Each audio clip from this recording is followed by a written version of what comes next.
Delta life insurance company লিমিটেডের সাবেক chairman মঞ্জুর রহমান ও তার পরিবারের সদস্যগণের বিরুদ্ধে প্রখ্যাত অডিট ফার্ম একনাবিন চার্টার্ড অ্যাকাউন্টেন্টের অডিট রিপোর্টে ৩,৬৮৭ কোটি টাকার দুর্নীতি উদ্ঘাটিত হয়েছে। দুর্নীতি দমন কমিশনে তদন্তাধীন ৬৩৮ কোটি টাকার দুর্নীতি ও মানি লন্ডারিংয়ের অভিযোগ রয়েছে। বর্তমান পরিচালনা পর্ষদের চেয়ারম্যান পতিত স্বৈরাচারের দোসর আওয়ামী লীগের সাবেক বহুবারের এমপি হাফিজ আহমেদ মজুমদার এবং দুর্নীতিবাজ সাবেক চেয়ারম্যান মঞ্জুর রহমানের অবৈধ প্রভাবে মঞ্জুর রহমানের ছেলে জিয়াদ রহমান, স্ত্রী সুরাইয়া রহমান, মেয়ে আনিকা রহমান, মেয়ে সাইকা রহমান ও মেয়ে আদিবা রহমানকে আইন বহির্ভূতভাবে ভুয়া উদ্যোক্তা পরিচালক দেখিয়ে কোম্পানিতে সীমাহীন দুর্নীতি করে যাচ্ছে। কোম্পানির দুর্নীতি উদ্ঘাটনের জন্য সরকার কর্তৃক পরিচালিত অডিট রিপোর্ট তৈরিতে সহায়তা করেছেন এমন শতাধিক কর্মকর্তা কর্মচারীকে বিদ্বেষমূলকভাবে চাকরিচ্যুত করা হয়েছে এবং অনেককে পদত্যাগ করতে বাধ্য করা হয়েছে, বিধায় তাদের পুনর্বহাল করা আবশ্যক।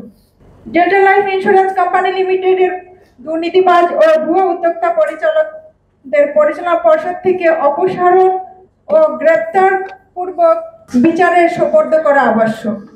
ওই যুব সমাজ ও গণমানুষকে যারা আমাদের এই স্বাধীনতা দিয়েছে, আপনারা অনেকদিন থেকেই অপেক্ষা করছেন, কিন্তু এই ধরনের একটা পরিবেশ বা স্বীকৃতি না থাকলে আপনারা সহজে এত সুন্দরভাবে কথা বলতে পারতেন না। আপনি তো জানেন যে মানুষ কখন কোনটা ছেড়ে যায়। সিরাজদৌল্লাহ তার সোনার জুতা ফেলে নৌকায় উঠেছিল, মনে আছে আপনাদের? আচ্ছা, আমি কেন শেয়ার বিক্রি করলাম আপনাদের অনেকেরই মনে আছে, মাসুদ সাহেব যাই না, 2.5% শেয়ার না থাকলে ডাইরেক্টর থাকতে পারবে না। আমি এনিহাও আপনি তো জানেন ব্যাপারটা। আমার ফাইন্যান্সিয়াল এক্সপ্রেসে একটা চিঠি বেরিয়েছিল, লম্বা চিঠি। আমাকে তখন বলা হয়েছিল আপনি শেয়ারের কি বোঝেন, আমি সায়েন্সের লোক, আমি ক্যান্সার স্পেশালিস্ট। তখন আমি একটু দুঃখ পেলাম, আমার লেখাটা নিয়ে অনেক সাংবাদিক ভাই আমাকে প্রশ্ন করছেন। যাই হোক, ঘটনা ওইটাই, আপনি একটা পদে আছেন, সেখান থেকে ছুড়ে চলে গেলেন, সেই দুঃখে আমি পরে শেয়ারগুলো বিক্রি করলাম। তখনই না, কারণ আমি বিদেশে ছিলাম, তখন আসলাম, এসে আমি বিক্রি করলাম। আপনি যেটা বললেন, আপনি বললেন যে আমার এই বছর 100 কোটি টাকা আমি ক্লেম পেমেন্ট করি নাই, পরের বছর হয়তো আরো 100 কোটি টাকা পেমেন্ট করে নিই। সেটা তো হয়ে যাচ্ছে, পরে 3 মাসও হয় না। এইটা তো অ্যাকাউন্টসে এটা রিফ্লেকশন থাকবে, যেটা পেয়েবল, অ্যাকাউন্টস পেয়েবল, সেটা তো তসরুপের কিছু নাই এখানে। এটা তো এই টাকা তো পকেটে করে নিয়ে যাওয়ার সুযোগ নেই, যদি আপনার পয়েন্টটা ঠিক থাকে। যদি আপনি এই পয়েন্টটা ঠিক থাকেন, আপনি যদি কনফার্ম হন যে এই টাকাটা এখানে দেখা হয়েছে, কিন্তু এইটা রিপোর্টে আসার কথাই না। না, I don't think so. এটা প্রিমিয়াম, এটা ক্লেমস প্রভিশন খাতে থাকবে। এটা যতদিন পর্যন্ত ক্লেমস পেমেন্ট না হবে ততদিন পর্যন্ত এটা প্রভিশন হিসেবে যাবে।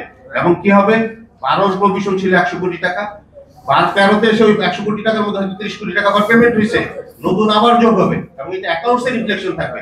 এটা কোনো তসরুপের মধ্যে করার সুযোগই নেই। আরেকটা জিনিস হচ্ছে যে আমরা যেটা বলছি যে আওয়ামী লীগ সরকারের সময় এটা হচ্ছে যে এরা সুবিধা দিচ্ছে।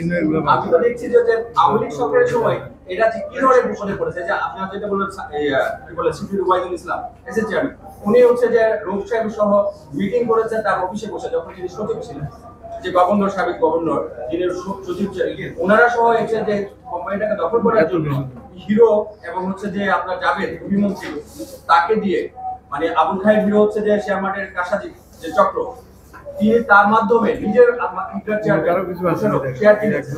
তারপর সে রূপ সাহেব সহ হচ্ছে যে একটা চক্র এই মিলে এই কোম্পানিটাকে দখল করার চেষ্টা করছে। এটা তো আওয়ামী লীগ সরকারের সময়।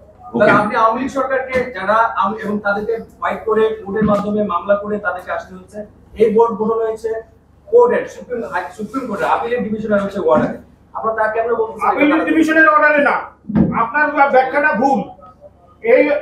এটা হচ্ছে বীমা উন্নয়ন কর্তৃপক্ষের চেয়ারম্যান বা বীমা উন্নয়ন কর্তৃপক্ষকে যখন অর্থ মন্ত্রণালয়ের আর্থিক বিভাগের পরামর্শে যখন সিদ্ধান্ত নিয়েছে যে